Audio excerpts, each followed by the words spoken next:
Hello! Hello! Happy hump day. Happy hump day! I'm not sure that still applies, Yeah, but still applies. Happy hump day. How are you? I am good. Very good. How are you? Great. Tell me what's been happening with you lately. Nothing too exciting. I did finally manage to do Raki with my brothers. So Yay! very belated, but yeah. Yay. So that was really nice to have both my brothers and my parents, and my grandma all in the same place. So yeah, it was very good. I also returned one of the gifts my brother exchanged, one of the gifts my brother's got, because he's lovely at gift giving, but I have better taste. So well, I returned the bracelet he got me and got earrings. So You had the bracelet and got earrings, did you? yes, they were very pretty. Oh, nice. And did you get a funny look in the shops when you went to buy bracelets? No, I didn't, because it turned out my mum had a few that, that she had in a pile somewhere. So I was like, oh, thank God. Because yeah, that's terrible having to go and buy those things. But the selection for my brothers then wasn't as nice because, they were a little bit, as my brother said, Indian looking. It's like, What does that mean? I know exactly. I'm like, I think that is the point. But yeah, no, it was good. Actually, out of curiosity, how long do they wear these bracelets for? Well, you're supposed to wear it till it comes off, really. Okay, Made right. of red, so it will eventually wear out and come off. So, so yeah, however long. Depends how much, wear and tear it goes through, I guess. And have you got your earrings in? You Actually, I didn't end up wearing those because those earrings are a little bit subtle. Okay. So, and you know how much I love them. And you're not subtle when it comes to earrings. No, not really. So wore them especially for my parents. So yes, exciting. And it was Father's Day this week. Oh yes, happy Father's Day to all the fathers out there. Father's Day to all the dads. And I have to add though, Father's Day in Australia and America, but not the UK and possibly not Europe as well, because we have different Father's Days. I don't know why. Exactly. But we do different so, days. Yeah, you would celebrate it at a different time with your dad. So I think if you called him this week and said happy Father's Day. I will call him anyway. So were you celebrating with your dad? What are you doing? What did you do? We celebrated a day early because that's when everybody could get together. So Okay. we just had we just had dinner at my mum's place. So Nice. yeah, it was lovely. Mum bought fish and made fish curry. Yum. Yeah. Sounds lovely. It was. How was your week? Good. Yeah, I've been had lots on this week. I did my pediatric hypnosis certification. Oh, that's right. Yeah. So I was doing that and that was really cool. I really enjoyed it. It gets me excited about using hypnosis to help people because it's so powerful and it's such a good feeling. I forgot the feeling because when we're training, we have to hypnotize each other. And I haven't been hypnotized for a while myself. I used to do a little bit of self-hypnosis, but I kind of stopped doing that for a while. And then I was reminded how good it feels. It feels so good to be hypnotized. It's so relaxing. Really? Yeah, it's the best thing. Oh my gosh. Yes, I'd say it's better than drugs, but I don't know that. I've never ever. It's so relaxing. You don't need drugs. Just hypnosis is the best thing ever. So yeah, that's what I did. And then also I did a workshop with a company, and I did like a self-care stress management workshop. That was really fun as well. So yeah, I've been quite busy at the week, and we launched the trailer as well for the podcast. Yes, which was exciting. And your voice was lovely. Yes, you can tell them that when they, you know, you can put it in their head, because one of the feedbacks from Tracy's friend, our friend, I guess, was that Tracy sounded like a bit of a sex worker. So, Thanks for that. Yeah, let's just put that in there. Yeah. yeah, Yeah. sure. Actually, like one friend said that sounded like somebody rang up a sex hotline, which I don't think so at all. And then another friend said it didn't sound like me. She said it was my posh voice. Oh, But like, you know, some people have a phone voice, don't they, when they're on the phone? I yeah, guess you change your voice, and I don't do this consciously because I wasn't aware I was doing it. yeah. You know, I'm like, this is a promotion. I'm promoting the podcast, so I'm going to promote it. So I didn't think I sounded any differently when I was speaking, but apparently I did. But anyway. Well, I'm sure it was all very subconscious. I think we all do it. I'm pretty sure I have a phone voice. I've had a few people say, so there you go. But yes. But can you imagine? I just try to imagine now somebody sounding so different on the phone, like another person almost. That would be quite amusing. I don't know anyone like that though. No, I don't know. Everybody's phone voice. Yeah. But anyway, have you got a story for us this week? Yes, I think there are a few interesting things to talk about this week. So I might start off with this one that, you know, is being talked about all over the place, but we're reading the article from The Guardian. What's the headline? The headline is Serena Williams announces she will retire from tennis after a glittering career. Sorry. Oh yeah, she just did her last game in the US Open. So yeah, I saw it. Go on then. Go. So Serena Williams, one of the greatest athletes of all time, and 23-time Grand Slam singles champion, has announced that she is retiring from professional tennis, indicating she could step away after the upcoming US Open. That's pretty, well, I suppose expected, but still shocking because she's so good. In a column from Vogue, the 40-year-old Williams described her intention to finish her playing career as an evolution away from tennis. I have never liked the word retirement, she wrote. Maybe the best word to describe what I'm up to is evolution. I'm here to tell you that I'm evolving away from tennis toward things that are more important to me. I think that's an awesome way of looking at it. Evolving away, that's fantastic. So Williams has spent much of the last few years off court preparing for a moment that she decided to move on, including setting up a venture capital company called Serena Ventures and investing in various organizations. However, she explained that one of the biggest reasons for retirement or evolution is her intention to further expand her family. Williams gave birth to her first child, Alexis Olympia, in 2017.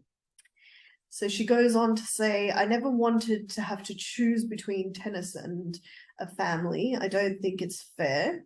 If I were a guy, I wouldn't be writing this because I'd be out there playing and winning while my wife was doing the physical labor of expanding our family. So her career expands, you know, over 3 decades, and she has made, and this is quite amazing, where did it go? She has made a total, so she's won 23 Grand Slam singles titles, earning over $94 million in prize money, which is, Williams did fall short of the all-time record of 24, set by Margaret Court. Who? Margaret Court? Margaret Court. Oh, okay. Yeah, and of course, her professional career started at age 14 in 1995. Age 14, she was a phenomenon, winning her first Grand Slam at age 17 in 1999 at the US Open. Despite all her mileage, she retires happily. She really does. There is no happiness, well, there is no unhappiness in this topic for me. she does go on to say that she does feel a lot of pain in this decision. It's the hardest thing that I could have done, that I could have imagined doing. I hate it. I hate that I have to be at a crossroads. I keep saying to myself, I wish it could be easy for me, but it's not. I'm torn. I don't want to be over, but at the same time, I'm ready for what's next.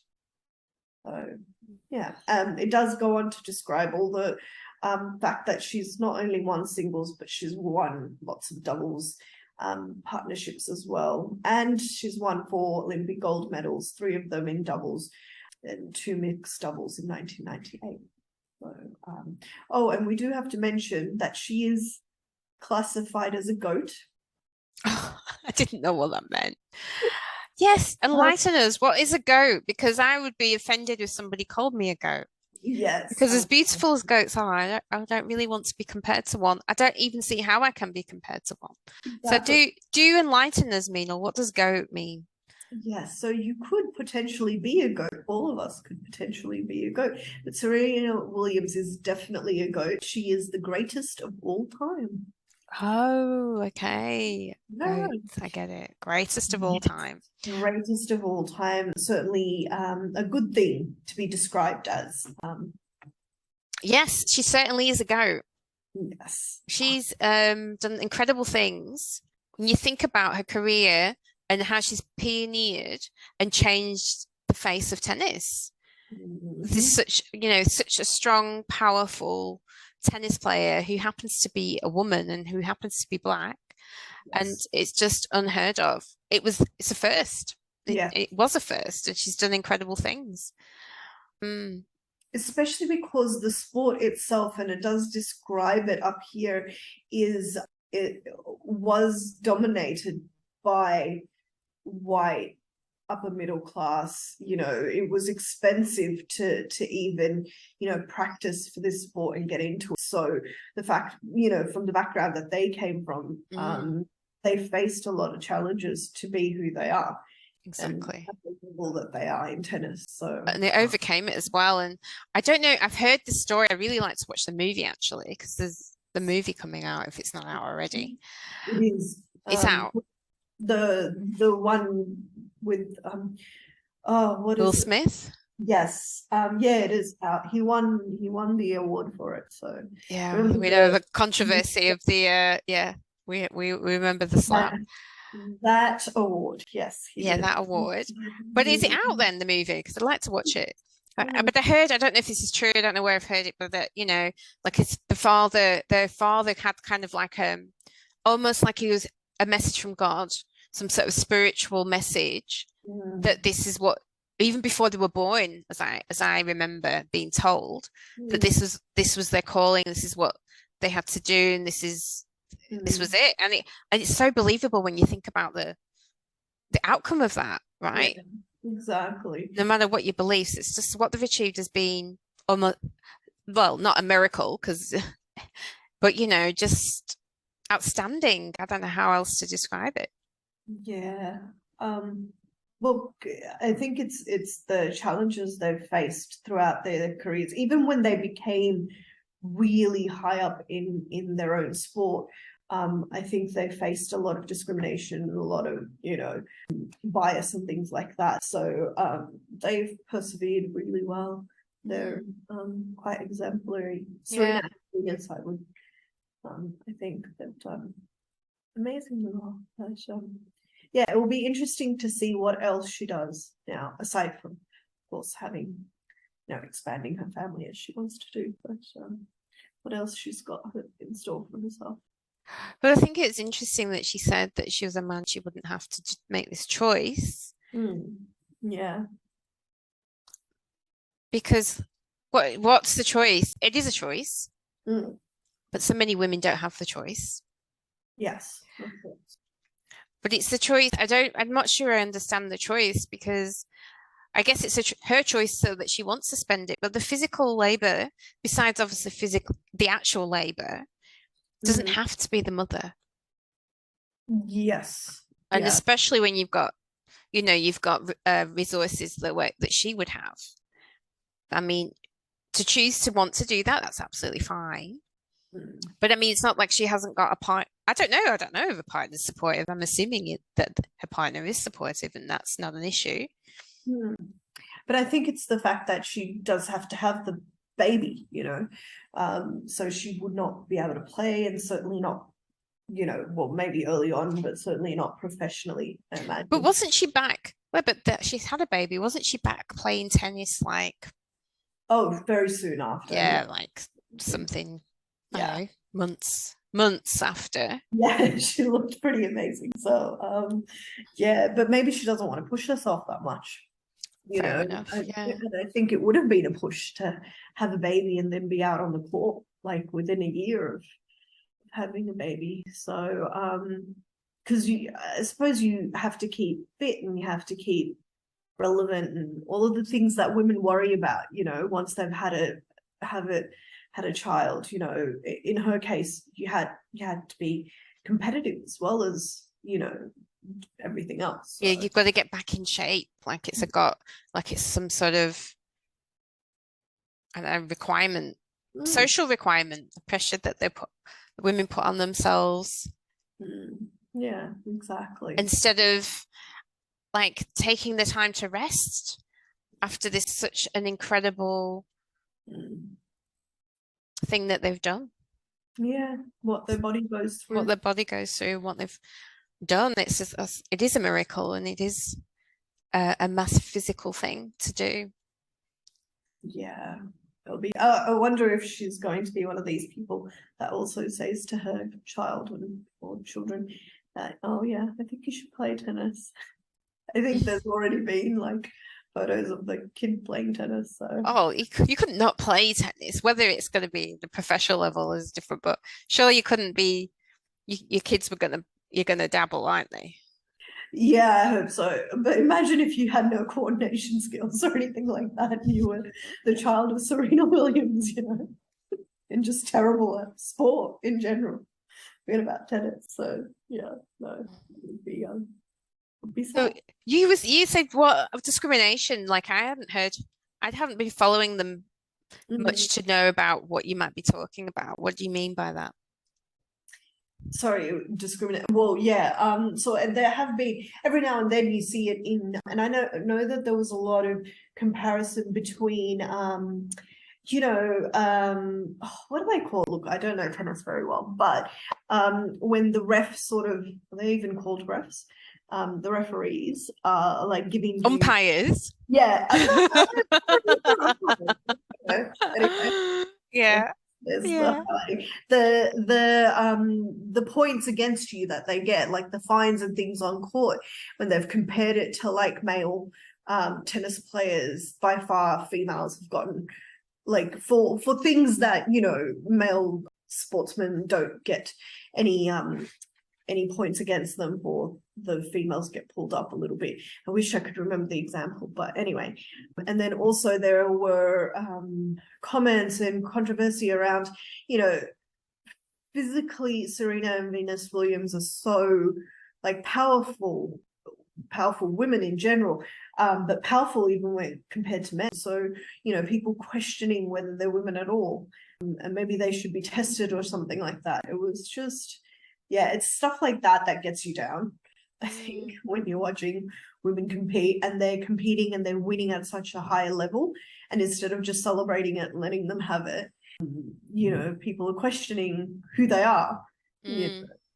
And like it's almost like it's not possible. You must have cheated in some way.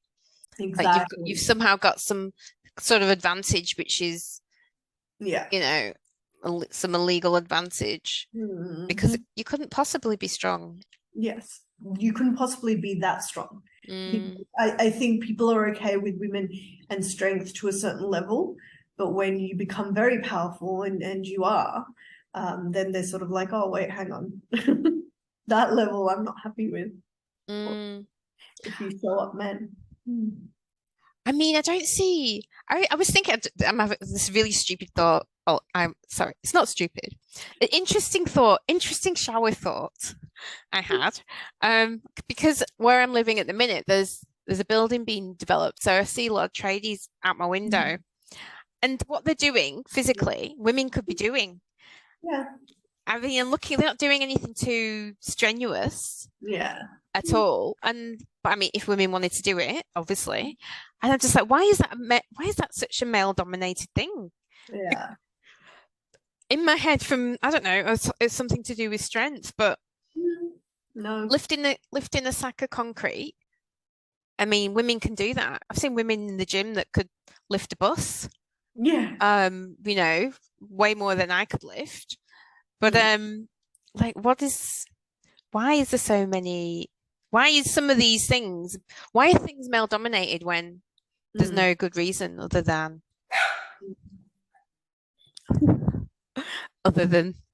why?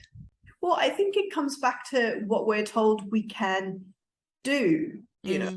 Like, I mean, I'm going to put my mum on the spot here. I love my mum. But she's always been very cautious about me, and you know this, and it's kind of No, I don't. Go on, what? I don't think I do. me and lifting things, right? Seriously? Yes, always, my whole life, you know, always you cannot move heavy furniture, you can't, you know, just don't do it, you know, like, and, you know, I have two brothers and my dad and everything. So you know, when she says don't do it, you know, I've never really had, I guess I've believed that, and I don't like. That explains a lot, Mino.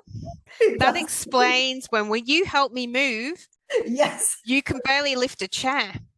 No, it is very tragic. I really don't even like carrying things, so it's like a thing. But yeah, and she already, you know, thinks, you know, I do too much of it, and I don't do nearly enough. You know, I've got friends who are smaller than me who lift like cupboards and things, and you know, I had my brother come over yesterday actually, so he could move my old TV out and move my old you know, microwave out to the garage, because yeah, I just didn't want to do it. So, but it is a lot about how you're told, you know, that, and you know, and some women are, or men maybe perhaps as well, are like, no, I'm gonna continue doing what I want to do, like I'm passionate about it and I want to do it and I can do it, and they break out of that mold that people give you.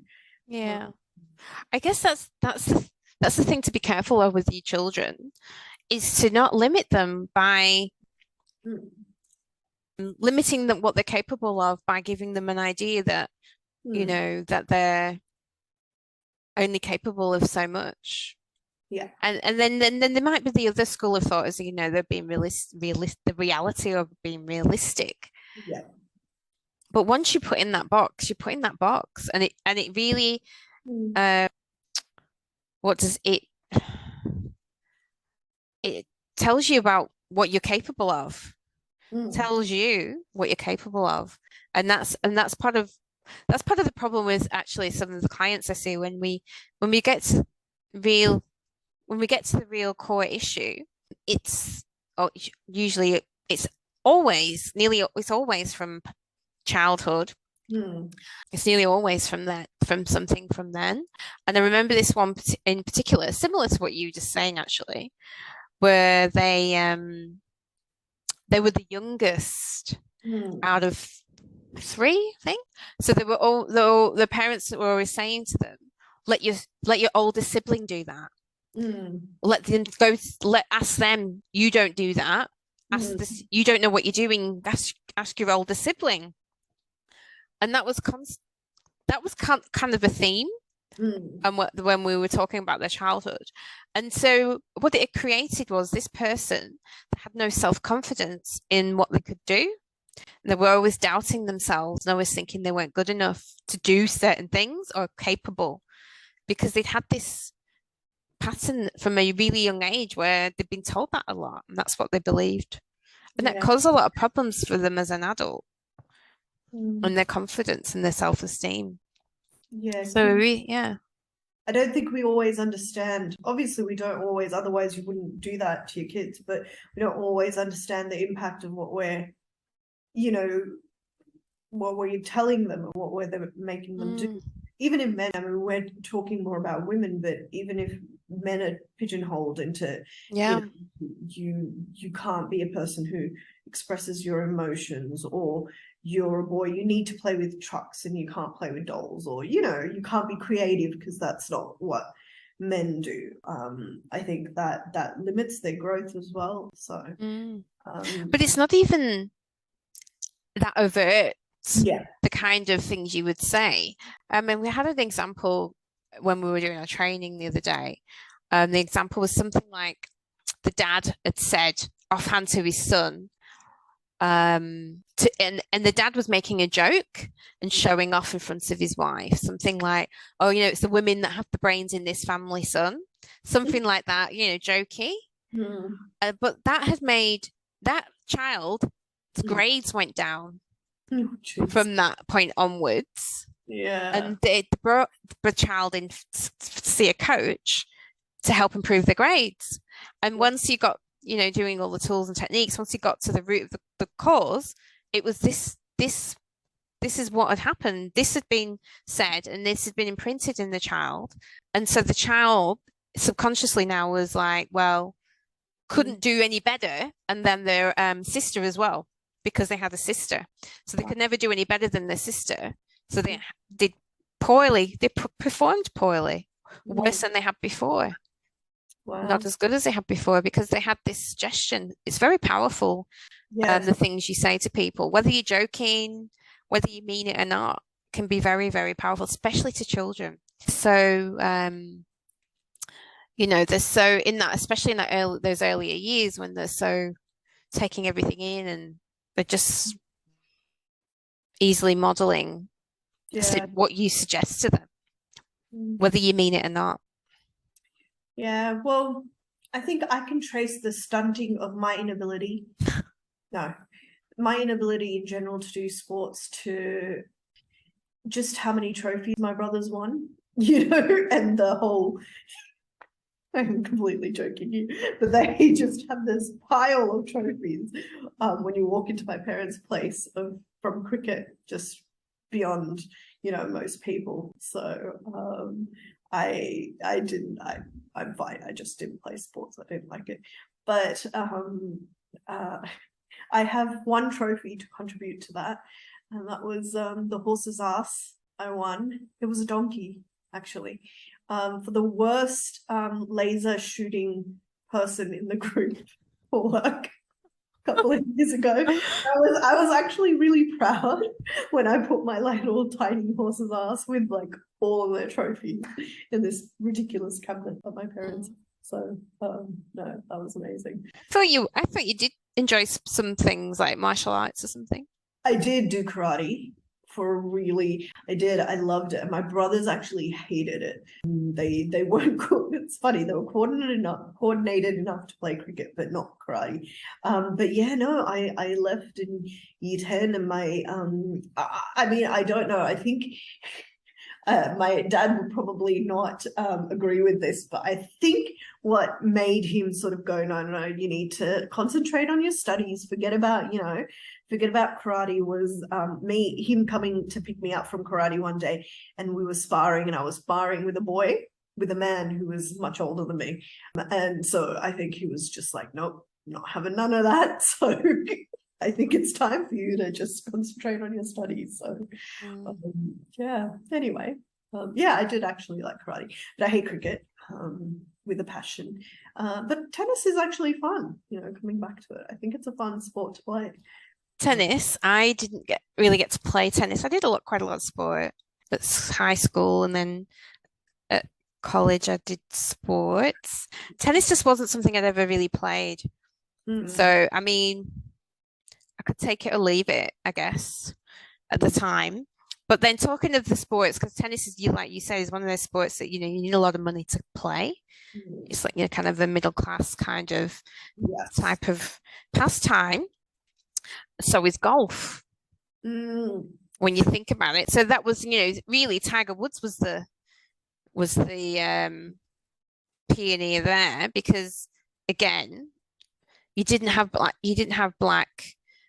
elite athletes in golf until him. And I found this interesting thing about this article. It's an Australian piece about golf, And I didn't know, I don't play golf. And I mean, I played Holy Moly, or what do you call it? Yes, the little putt putt. Putt putt, Mhm. putt putt. So I play that, and I'm pretty awesome at it, aren't I? Aren't we Not all? really. Not really. And I remember trying to play golf, like proper golf, Yes. and just not succeeding at all. But I mean, I guess if you try and you're really interested in it, I could. I've got a girlfriend actually loves golf. She has her own golf clubs. Oh. She keeps offering to take me, and I'm like, yeah, maybe. No. What is that saying? Golf is a walk spoiled. I I've not probably heard that. I haven't heard that. well, But there you go. anyway, A good walk spoiled. a good walk spoiled. But this is about Australian golf it says undergoing a quiet revolution, with clubs ditching men and women tees, embracing a gender neutral colour based system. So golf tees, which I knew what that meant. So obviously golf tees is where you start when you're going to play a game of golf. So the area which players hit their first shots at every hole. So have for decades been split into separate ones for men, women, and competition events. Teeing grounds for women are placed in front of the ones for men, using the rationale that women generally cannot hit the golf ball as far as men. Okay, so small wooden or plastic blocks highlighting the teeing areas have been painted in colours designating them according to gender. So at many clubs, men tees are coloured blue, women red, and the competition colours are either black or yellow. And then some clubs retain that traditional label of gentlemen and ladies tees. Well, at least they didn't make the women pink. Well, yeah, that's true. Yeah. It's red, which is kind of gender neutral. But the fact that red was recognised as for women, specific to a gender. But now, sports governing body Golf Australia is pushing for the 1,603 golf clubs and facilities to scrap their gender rating of tees. So, and I'm fully agreeing with this. It's about matching people up with their ability rather than their gender. And if that means there's more women starting at the tee that's ahead, then fine. But then it takes away the limitation that it's not possible. It takes away that limitation. So it's about matching people with their ability rather than their gender. And Damien de Bowen, Golf Australia's general manager, clubs and facilities, told, this is a 9 News article, what gender a golfer really should be irrelevant. What gender a golfer is really should be irrelevant. True. It should be about your ability. Cool. So some clubs are now trialing gender neutral tees, enabling an elite female golfer to play from the furthest one, which is how it should be. Yeah. While a shorter hitting male can play from the forward tee. So yeah, so a male that's not can't hit as far that's what it should be. It just should be on ability. In competitions, players start at the start of their round can select which tee to play from according to their ability. Makes sense. I thought that was a really refreshing piece. I like pieces like that just show the world is changing. Yes. And they go on to say that we want to grow the game, but this is not a direction to clubs. They're asking them to trial it. So it's being asked to trial. It's not been mandated. And they're hoping that it will bring a greater appreciation of female golfers. And let's see the responses. It's a step in golf to shake off a perceived sexist image. And then there was this whole thing about restriction on days that men and women could play. But I just thought that was a really interesting story and really highlighted change and the potential for change. I wonder how the trials will go though. Hopefully well. I'm sure it would be received well, certainly by the women. One hopes by the men as well, because that whole women can't hit as far, or all of that is very archaic thinking. It's been proven many times over and over again. Women can, if they train as hard or whatever, they can do just as well. There are some men who can't, compete at that level of things. So it should always be about ability. as a Mm. gender. So yes, making Mm. this a little bit more equal. Yeah, because I'm just thinking like it's what it's like, and it's probably not. But boxing, you know, you've got your featherweight, your heavyweight. It's according to ability based on weight, Mm-hmm. and nothing to do with gender, right? Because it was exclusively a male sport anyway, was. So it's kind of having that kind of thinking towards sports according to ability. So then everyone who plays can then be with no limitation to them. It's just you can play according to the best of your ability. Yeah. With the best, with people of similar ability, because that's what makes it a competition then, right? You don't want to see a heavyweight fighting a lightweight, but lightweights fighting a lightweight, it's a competition And of I love similar that. ability. It's a really good example. Boxing is a really good example, especially if you look at just the men, that you can acknowledge that there are men in lightweight division and there are men in heavyweight division. That lightweight isn't just for women or whatever, that there are men in the entire spectrum of that sport. So yeah, it would be good to recognize that in other sports as well. Absolutely. Yeah. Yeah. Well, there you go. It's awesome news. Awesome news. What else do you have for us? Right. So this one is also exciting news reported by the CNN. It belongs to everyone. Australian government buys the right to the Aboriginal flag for $14 million. Right. Okay, you're gonna have to explain what this means because you know. The Australian government has bought the copyright to the Aboriginal flag, making it freely available for public use and ending a long-standing battle over the design. So the deal was worth 20 million Australian dollars. It says in bracket $14 million. I don't know. That must be based on USD. Prime Minister Scott Morrison's government secured the rights from Indigenous artist Harold Thomas, who created the flag over 50 years ago. The agreement means that the flag can now be reproduced on clothing, on merchandise, sports jerseys, artworks without permission and free of charge. In a statement, the Morrison government, or I think Morrison himself, said that the flag had been freed, adding that his administration sought to protect the integrity of the Aboriginal flag in line with Harold Thomas's wishes.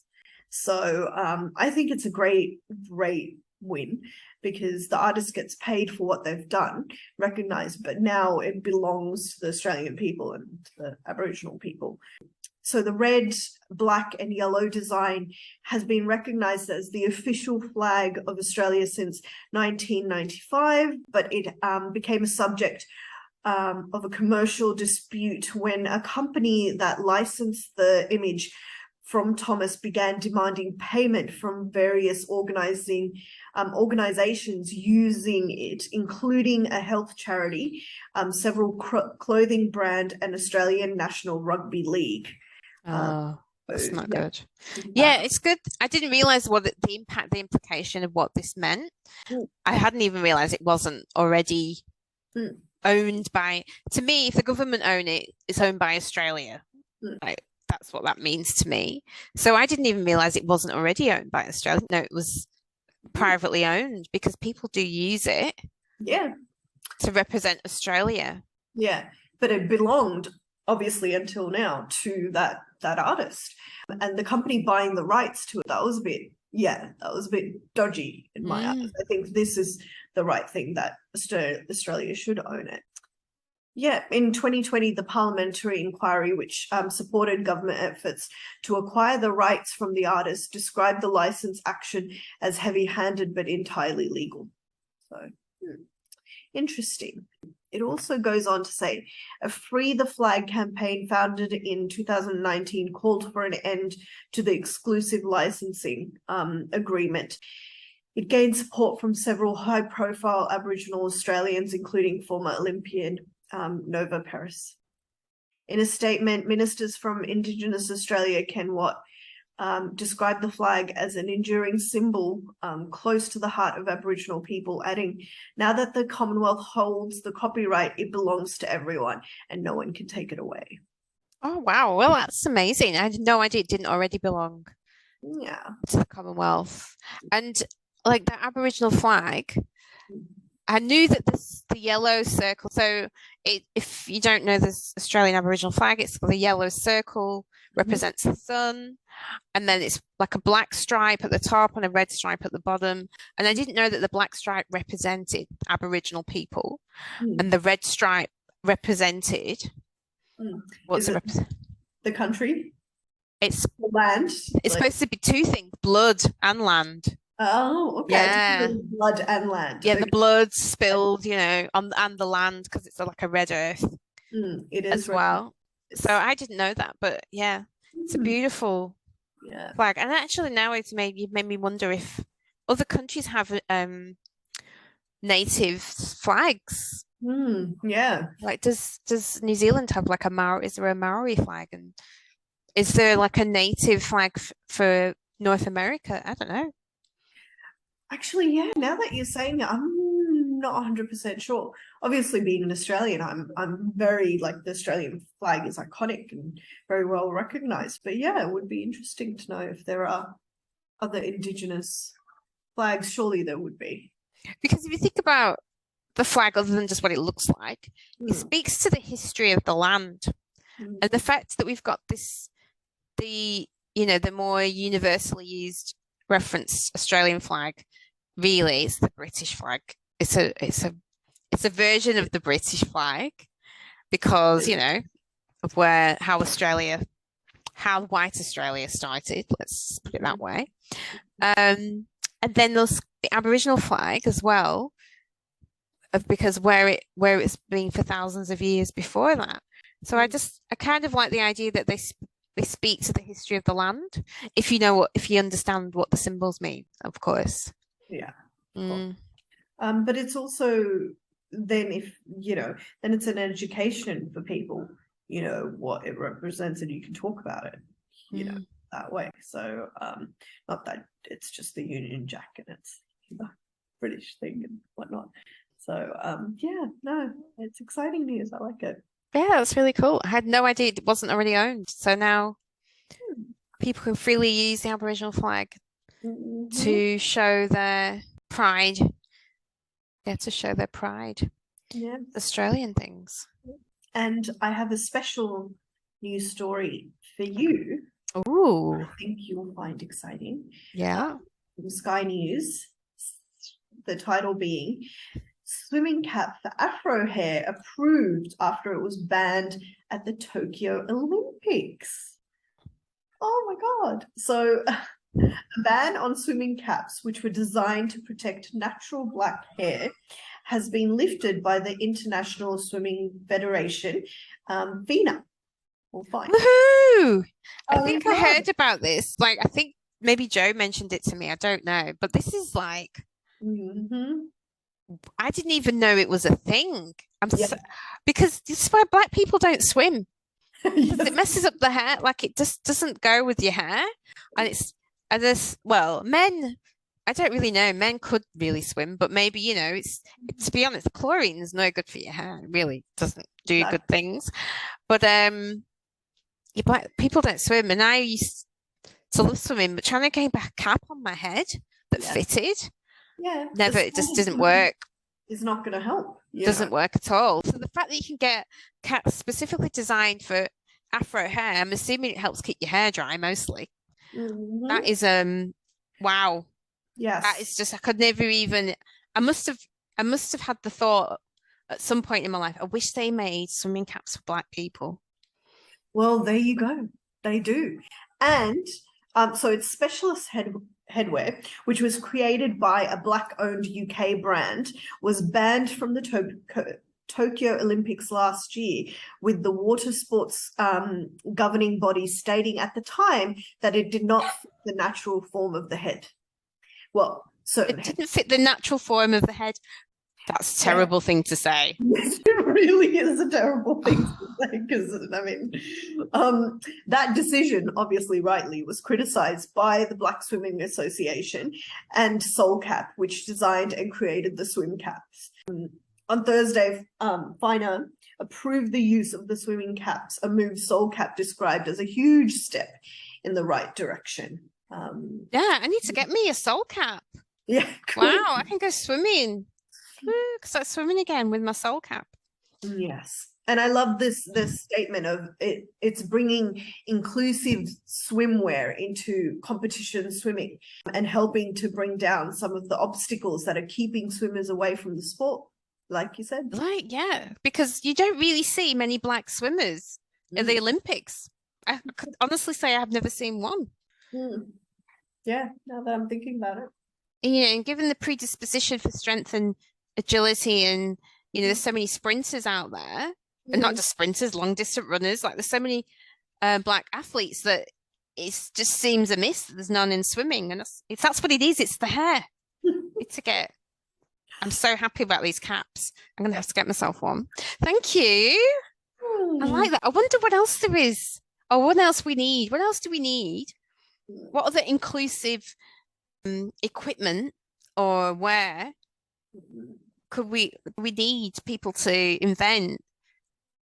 Yeah, or to be honest, it might already be out there because I think there are creative people out there looking of ways to be more inclusive. It's just these sporting bodies and things like that allowing people to use these things to be more, to be more inclusive. Yeah, exactly. Or I don't know. Do you remember the one? Now that I'm thinking about it, it's during it was a European volleyball team, beach volleyball team, was it? That were playing in these tiny little, you know what they have to pay, basically a bikini. They're playing in a sports version of a bikini. And they're playing, professional sports in that. And I think a team decided not to wear those. They decided instead of bikini bottoms or something, they were going to wear shorts, like short shorts, and they were banned or something. Really? Yeah, it was a while ago. It was a few months ago. And then, a whole lot of people came out in support, saying it was ridiculous to say that the uniform needed to be these tiny little, bikini bottoms and bikini tops that they needed to wear. That, how is that interfering, like, in any way? It's just a whole other thing, I think, in sport to tell people to that level that you can't, you need to show this much skin, or you need to wear these things, or you need to have your hair cut in a specific way. How many black athletes have been told they need to cut their locks and things like that, that it's not, it's not code, as they Actually, say. you just reminded me of something. It's terrible. High school trauma. You just reminded me. No, I don't know, it's relevant really, but I remember being shouted at and I'd say humiliated, actually. Maybe that's how I remember it. But then I don't feel like I've held on to that. But it came up then when you were talking about it, because I went to a really strict Catholic school. And, you had to uniform, there was strict on uniform, how you wore uniform, what you wore. Yeah, all good. That's kind of not unusual. But there was the rules about what girls couldn't wear anything in their hair. Like couldn't have hairspray or gel, and boys couldn't have gel. And, these still not unusual, very strict rules. But I'd always worn, because of my afro hair, always had stuff in my hair. You had to keep it, to keep it moist. You had to, if you've got afro hair, you have products in your hair. Yeah. That's just a thing. And I remember saying that to the teacher, and they just absolutely bawled me out in front of everyone. Wow. Yeah, I remember that. Jeez. But to be fair, this teacher could just have been having a bad day. This is probably the last straw for this teacher, because this teacher wasn't generally like a mean teacher or a mean person. Yeah. But I remember it, and I remember it being about because I was black, obviously. So I remember it being quite upset by that at the time, but it is, I am assuming it's not a problem anymore for people in schools. Assuming that is not a problem. Well, I'm glad we're moving towards more inclusivity. Well, just more understanding of our differences and needs, really, so that we can all be involved in the journey called life, in a fair and happy life. And we're going to have to hunt down any more creative solutions that are making the world fairer, like this swimming cap, because I just think that's genius. It is genius. Yeah. So if anybody can give us some more examples of that, we really would love to hear about it. Yes. Yeah. Absolutely. All right. I think is that everything we were going to talk about? I think it is. I think it is. Yes. That is the outline. So. All right then.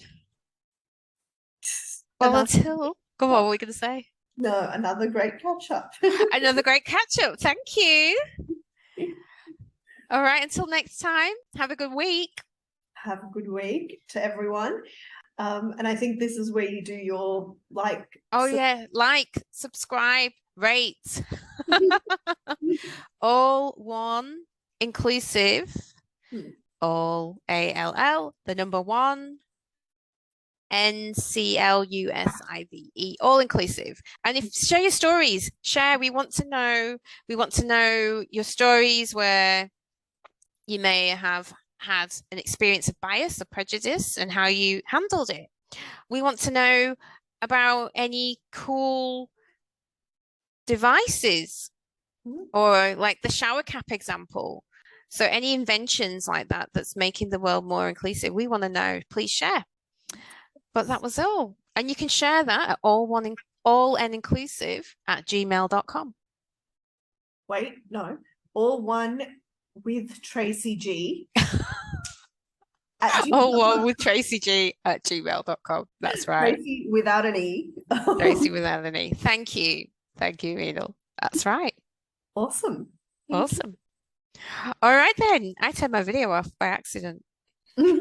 Yes, I thought that was. I was trying to keep my poker face. All right then. All righty. Bye. Bye.